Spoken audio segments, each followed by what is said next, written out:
Halo teman-teman semua, perkenalkan, saya Silvestrelli Bedahokor yang biasa disapa dengan Henry Hokor. Saya bersekolah di SMAS Seminari Menengah San Domingo. Sekarang saya duduk di kelas 12 program bahasa. Pada video kali ini saya akan menjelaskan mengenai penyajian data. Dalam hal ini mean, median, dan modus. Selamat menyaksikan.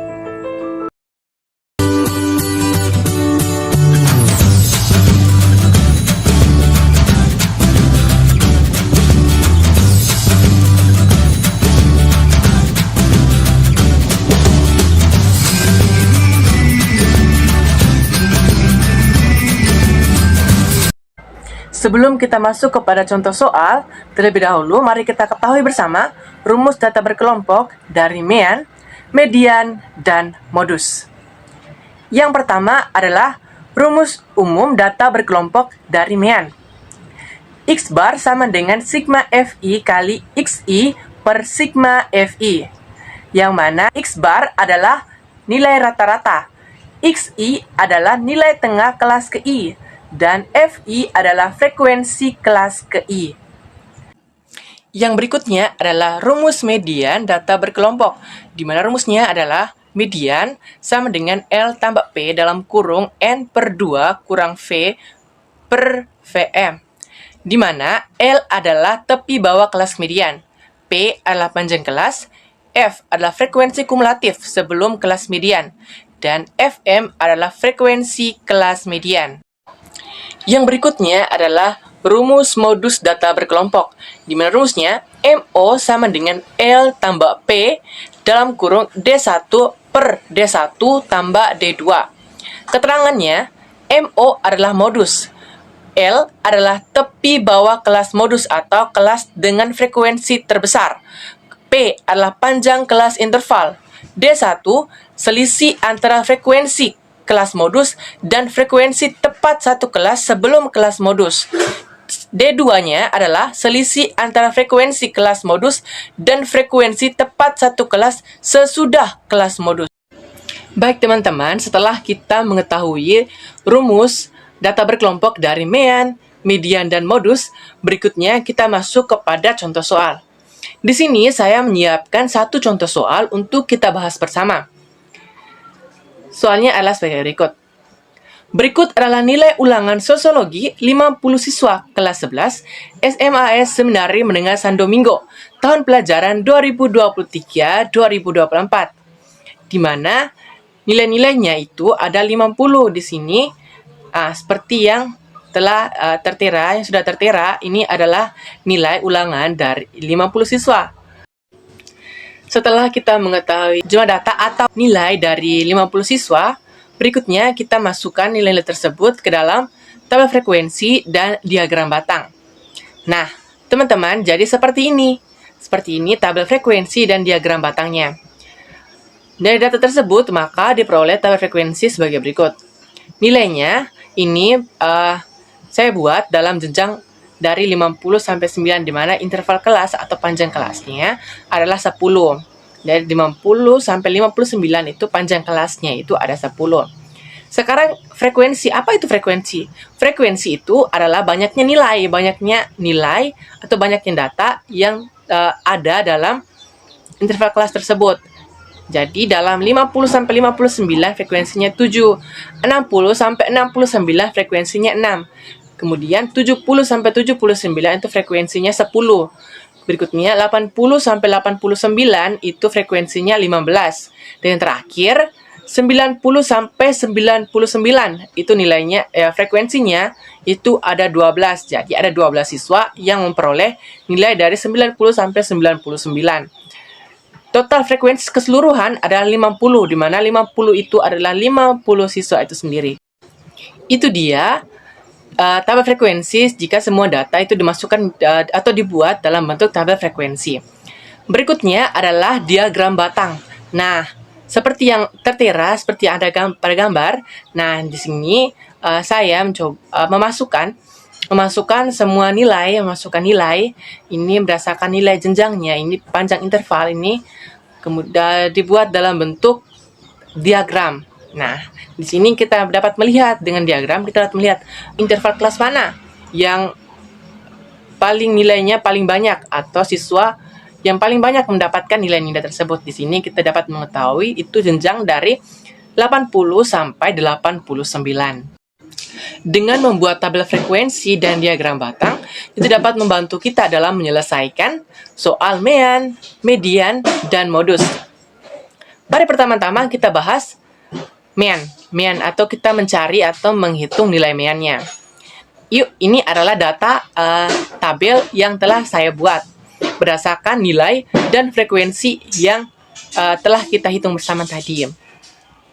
Sekarang kita masukkan rumusnya. X bar sama dengan sigma Fi kali Xi per sigma Fi.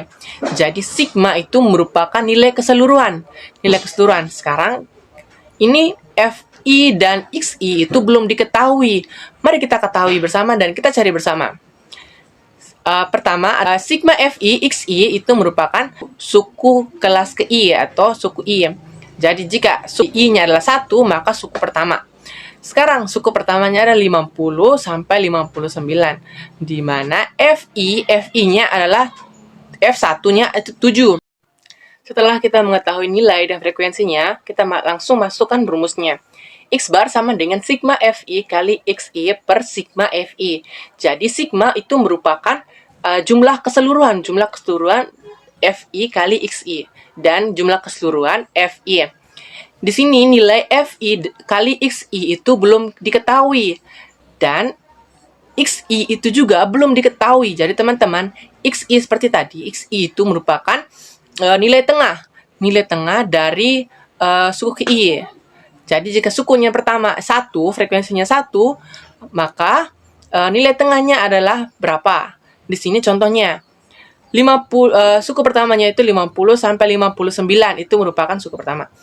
Maka nilai tengahnya itu 50 tambah 59 dibagi 2 menghasilkan 54,5. Hal ini pun berlaku untuk semua interval kelas untuk mencari Xi atau nilai tengah di setiap suku. Sesudah itu, kita mengalihkan Fi atau frekuensi suku ke I. Frekuensi suku pertama, contohnya 7. 7 dikalikan dengan nilai tengah suku pertama, yaitu 54,5. 7 kali 54,5 itu adalah 381,5. Kita masuk kepada yang suku yang kedua. Nilai tengah dari 60 sampai 69 adalah 64,5. Maka 64,5 dikalikan 6 itu menghasilkan 387. Nilai yang berikutnya adalah 70 sampai 79, di mana nilai tengahnya adalah 74,5. 74,5 dikalikan 10 menghasilkan 745. Nilai yang berikutnya adalah nilai tengah dari 80 sampai 89, itu adalah 84,5. 84,5 dikalikan dengan frekuensinya adalah 15, menghasilkan 1267,5. Berikutnya, nilai tengah dari 90 sampai 99 adalah 94,5. Dikalikan dengan frekuensi kelasnya adalah 12. Maka 94,5 dikalikan 12 menghasilkan 1134. Maka kita dapat mengetahui sigma Fi kali Xi-nya dengan menjumlahkan dari suku pertama sampai suku ke-6. Dari 381,5 tambah 387 tambah 745 tambah 1267,5 tambah 1134 menghasilkan 3915. Sekarang kita sudah mendapatkan nilai dari sigma Fi kali Xi, yakni 3915. Banyaknya data adalah 50 atau sigma Fi adalah 50. Sekarang kita masukkan pada rumus sigma Fi kali Xi per sigma Fi. Sigma Fi kali Xi adalah 3915 dibagi sigma Fi adalah 50 menghasilkan 78,3. Maka rata-ratanya adalah 78,3. Selanjutnya, mari kita menghitung nilai modus. Dengan menggunakan tabel frekuensi yang ada, mari kita masukkan rumusnya. MO sama dengan L tambah P dalam kurung D1 per D1 tambah D2. Dapat diketahui, letak modus itu terletak pada kelas interval 80 sampai 89. Tepi bawah kelas modus atau L-nya adalah 80 kurang 0,5 menghasilkan 79,5. Panjang kelas intervalnya itu adalah atau nilai P-nya adalah 10. D1 itu 15 kurang 10 menghasilkan adalah 5. D2-nya 15 kurang 12 itu adalah 3. Kita masuk kepada penyelesaian. MO sama dengan L tambah P dalam D1 per D1 tambah D2 menghasilkan 79,5 tambah 10 dalam kurung 5 per 5 tambah 3. 79,5 tambah 10 itu dikalikan masuk ke 5. Maka 50 per 8. Kita sederhanakan atau kita bagi 50 bagi 8 itu adalah 6,25. Maka 79,5 tambah 6,25 itu adalah 85,75. Dengan demikian kita sudah menghasilkan nilai. Setelah kita menghitung mean dan modus, mari bersama-sama kita menghitung mediannya. Dengan menggunakan tabel frekuensi yang ada, mari kita menghitung bersama. Pertama, masukkan rumus. ME sama dengan L tambah P dalam kurung N per 2 kurang F per Fm. Sekarang kita cari yang diketahui.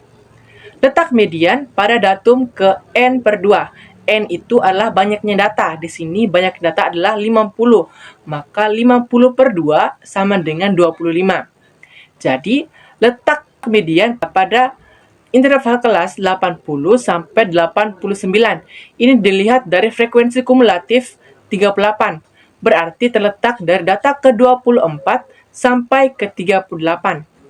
L-nya adalah 80 kurang 0,5, menghasilkan 79,5 atau tepi bawah kelas mediannya adalah 79,5. Berikutnya panjang kelas atau P itu adalah 10. Berikutnya F atau frekuensi kumulatif sebelum kelas mediannya adalah 23. Dan FM atau frekuensi kelas mediannya adalah 15. Setelah kita menemukan nilai-nilai yang dapat kita ketahui bersama, selanjutnya kita masuk kepada rumus mediannya. ME sama dengan L tambah P dalam kurung N per 2 kurang V per Fm. Kita masukkan nilai-nilainya.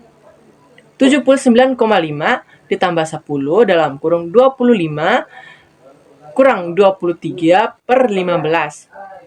79,5 tambah 10, jadi 25 kurang 23 itu 2, maka 2 per 15. 10 kali 2 per 15, menghasilkan 20 per 15. Maka 79,5 tambah 20 per 15. 20 per 15 ini kita bagi untuk mencari nilai sederhananya. 79, maka menghasilkan 7,33. Maka 79,5 tambah 1,33 menghasilkan 80,33. Jadi teman-teman, itu dia tadi penjelasan saya berkaitan dengan cara menyelesaikan modus, mean, dan median. Kiranya penjelasan saya tadi dapat memberikan dampak yang baik dan teman-teman dapat memahaminya. Yang berikutnya kita masuk kepada kesimpulan. Ukuran pemusatan dan sekumpulan data merupakan suatu nilai yang diperoleh dari sekumpulan data yang dapat dipergunakan untuk mewakili kumpulan data tersebut yang meliputi mean, modus, dan median. Sekian saja dari saya. Pada kesempatan ini saya mengucapkan limpah terima kasih. Selamat.